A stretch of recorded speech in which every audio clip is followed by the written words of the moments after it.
All right, there's the, so this is the Project F-150. Slowly getting this back on the road. Runs really good.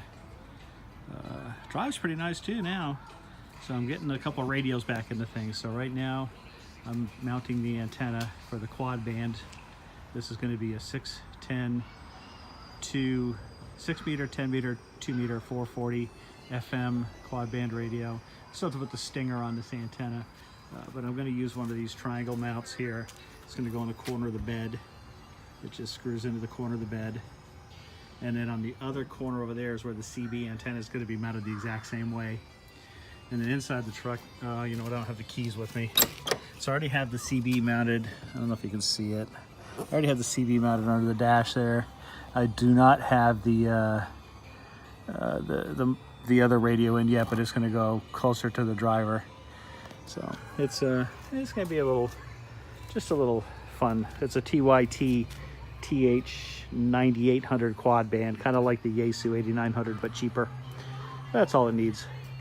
So anyways, that's step one, is getting that antenna on the truck. And I think that's going to, height-wise, will be okay. It's not going to cause too much trouble. And you can kind of see from the back here.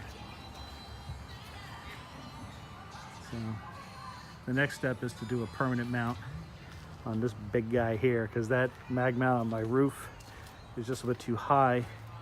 And I'm thinking about doing a breedlove mount on this and using one of the stake hole mounts, and then just putting that dual band antenna in here for the dual band for that guy. That's my FTM 400. That's what lives in this truck. So anyways, that's it.